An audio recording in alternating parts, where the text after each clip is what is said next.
மத்தேயு 17வது அதிகாரம் 21வது வசனம். மத்தேயு 17:21. இந்த ஜாதி பிசாசு ஜெபத்தினாலும் உபவாசத்தினாலுமே அன்றி மற்றெவ்விதத்தினாலும் புறப்பட்டு போகாது என்றார். ஆண்டவராகிய இயேசு கிறிஸ்து பார்த்தீங்கன்னா சில நேரங்களில் சில காரியங்களை தெளிவாக நம்ம இடத்துல பேசுவார். ரொம்ப தெளிவாக இருக்கும். இந்த பிரச்சனைக்கு எப்படி தீர்வு உண்டாக்கட்டும், எப்படி அதை நம்ம சீர்படுத்த முடியும், சரிப்படுத்த முடியும், நான் செய்ய போகிறது என்ன, நீங்கள் என்ன செய்ய வேண்டும் இப்படின்னு சொல்லி நம்முடைய தேவன் ஆகிய கர்த்தர் நமக்கு தெளிவான காரியங்களை என்ன பண்ணுறாரு, நமக்கு சொல்லி கொடுக்கிறார். இங்கே பார்க்குறோம், இந்த ஜாதி பிசாசு ஒரு சில டைப் அது மாதிரி, சரிங்களா? அந்த பிசாசு என்ன பண்ணுது, இந்த வகையான பிசாசுடைய கிரிகள் என்ன அப்படின்னு சொல்லி பார்க்கும்போது, மார்க்கு 9வது அதிகாரத்தில்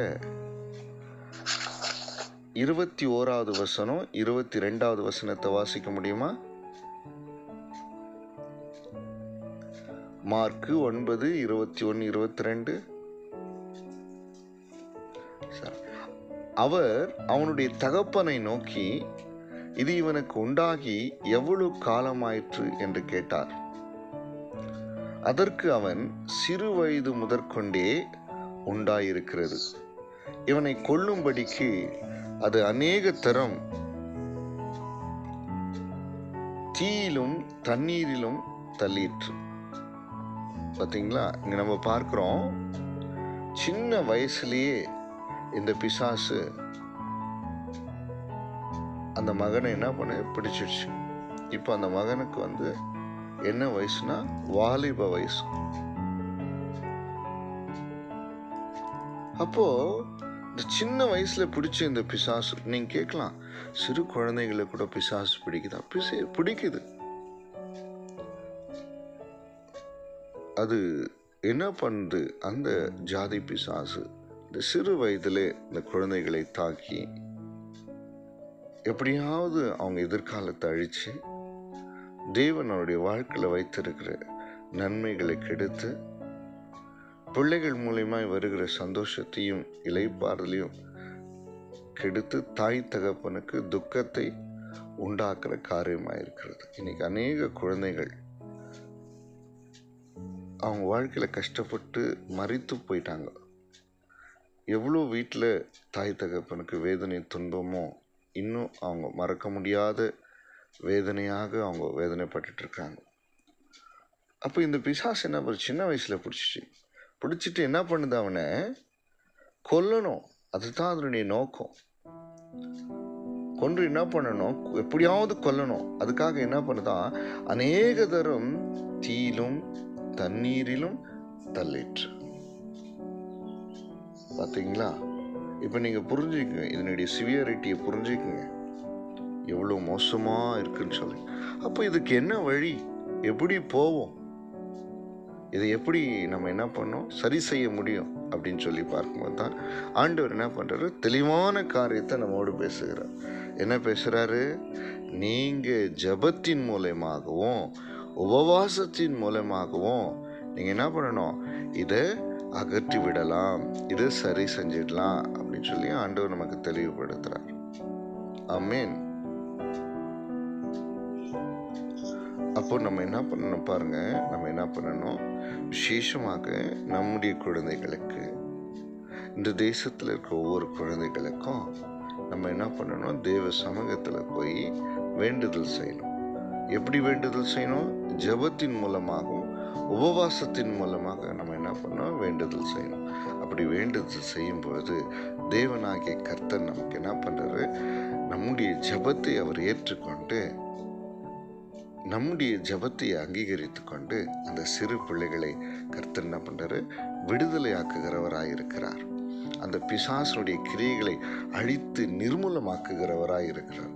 அப்போ அந்த குழந்தைங்க என்ன ஆகிடும், இப்போ பாருங்க, இந்த தகப்பன் அந்த வாலிபனை கொண்டு வராரு. அலக்கழிக்குது. ஆண்டவரை பார்த்தவொன்னே கத்தி அலக்கழித்து கீழே தள்ளுது.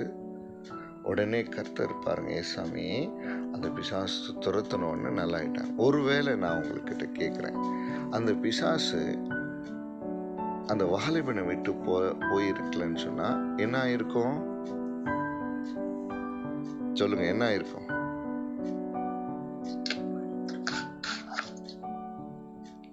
சொல்லுங்க. கண்டிப்பா அந்த தம்பியே, இந்த வாலிப தம்பியே தீல தள்ளி இருக்கும், இல்லைன்னா தண்ணீரில் தள்ளி இருக்கும். தள்ளி என்ன பண்ணியிருக்கோம்? அந்த குழந்தை, அந்த தம்பி மறித்து போயிருப்பான். எவ்வளோ துக்கம் உண்டாயிருக்கும் இல்லை அந்த குடும்பத்தில். இன்னைக்கு பிள்ளைகள் தான் நம்முடைய சந்தோஷமாக இருக்கிறார்கள். பிள்ளைகள் தான் நம்முடைய வாழ்க்கையாக இருக்கிறாங்க. நம்ம உழைக்கிறதும் சரிங்களா, அவர்களுக்காக பணத்தையும் அவர்களுக்காக நம்முடைய பிரயாசத்தையும் என்ன பண்ணுறோம்? அவங்க நல்லா இருக்கணும், நம்ம என்ன பண்ணுறோம்? செலவு பண்ணுறோமே. அவங்களுக்காகத்தான் பிரயாசப்பட்டு வீடு கட்டுறோம். நிறைய பொக்கிஷங்களை அவங்க நன்மைக்காக நம்ம சேர்த்து வைக்கிறோம், அவங்க நல்லா இருக்கணும்னு சொல்லி. ஆனால் மேன்மையான ஒரு ஆசீர்வாதம் என்னென்னா, நம்முடைய பிள்ளைகளுக்காக தேவனிடத்தில் ஜீவனையும் தீர்க்க ஆயுசையும் கேட்டு பெற்றுக்கொண்டு அவங்க ஆசீர்வாதமாக இருக்கணும், நல்லவர்களாக இருக்கணும். குடும்பத்திற்கு, சபைக்கு, தேசத்திற்கு நல்ல தலைவர்களாக, நல்ல பிள்ளைகளாக, ஒழுக்கமுள்ளவர்களாக, நேர்மையானவர்களாக, நீதி உள்ளவர்களாக, அடுத்த தலைமுறைக்கு எடுத்துக்காட்டாக விளங்கணும்ல. அவங்க நல்லா இருக்கணும்னு சொன்னால் தெய்வ சமூகத்தில் வந்து நம்ம ஜெபம் பண்ணுறது மிகவும் அவசியம் அல்லவா? அதுவும் உபவாசம் இருந்து தெய்வ சமூகத்தில் கெஞ்சி நம்முடைய பிள்ளைகளுக்காக மாத்திரமல்ல, இந்த தேசத்தில் இருக்கிற ஒவ்வொரு பிள்ளைகளுக்காக. இன்னைக்கு எத்தனையோ குழந்தைங்க தாய் தகப்பனை இழந்திருக்கிறாங்க. எத்தனையோ பேர் சாப்பாடு இல்லாமல் பிச்சை எடுக்கிற காரியங்களை நம்ம பார்க்கிறோம். சிறு பிள்ளைகள் போதைக்கு அடிமையாக இருக்கிறாங்க, விபச்சாரத்தில் தள்ளப்படுறாங்க, கடத்தப்படுறாங்க. அந்த குழந்தைகள் எல்லாம் இப்படிப்பட்ட தீய பழக்கம் விடுதலையாக்கப்படணும். தேவனுடைய சமூகத்தில் ஒன்று கூடலாம், ஜபிக்கலாம், உபவாசம் இருக்கலாம். அது நம்ம மேல விழுந்த கடமையாக இருக்கிறது. நம்ம பிள்ளைக்காக நம்ம ஜபிக்கலன்னா வேற யார் ஜபிக்க முடியும்? அந்த பொறுப்பை நம்ம இடத்துல ஆண்டவர் கொடுத்திருக்கிறார்ல, அந்த காரியங்களை நம்ம இடத்துல ஆண்டவர் ஒப்பு கொடுத்திருக்கிறார்ல. அவர் செய்ய வேண்டியதை நிச்சயமா அவர் செய்வார். நாம செய்ய வேண்டியதை நாம செய்துதான் ஆகணும். தேவன் செய்ய வேண்டியதை நிச்சயமா செய்வார். ஆனா நாம செய்ய வேண்டியதை நாம செய்யலைன்னா கர்த்தரால் எப்படி கிரியை செய்ய முடியும்? அவர் சொல்றாருல, இந்த வகை, இந்த ஜாதி பிசாசு இப்படித்தான். இது சாதாரணமாலாம் போவாது, சாதாரணமான ஜெபத்தினாலாம் போவாது. அதற்கு நீங்க ஜெபம் பண்ணணும். எப்படிப்பட்ட ஜெபம்? உபவாசம் இருந்து ஜெபம் பண்ணணும். அப்பதான் இந்த தற்கொலை பண்ணுகிற ஆவிகள் நிர்மூலமாக்கப்படும். அது விசேஷமா சிறு குழந்தைகளை வேதனைப்படுத்துகிற தற்கொலை ஆவிகள் நிர்மூலமாக்கப்படும். அது குழந்தைகளை தண்ணீரில் தள்ளும், தீயில தள்ளணும், ஆக்சிடென்ட்ல தள்ளும். இப்படிப்பட்ட காரியங்கள்லாம், பிசாசின் கிரியெல்லாம் நிர்மூலமாக்கப்படணும்னா ஆண்டவர் எதிர்பார்க்கிற காரியம் ஜெபத்தோடு உபவாசத்தோடு தெய்வ சமூகத்தில் நாம் இருந்து தேவனுடைய வல்லமையை பெற்று நம்முடைய பிள்ளைகளை மாத்திரமல்ல, இந்த தேசத்தின் பிள்ளைகளுக்காக ஜெபித்து இந்த பிள்ளைகளுடைய ஆசீர்வாதத்தை தேவனிடத்தில் நாம் பெற்றுக்கொள்வோம். ஆமீன். கர்த்தர் உங்களை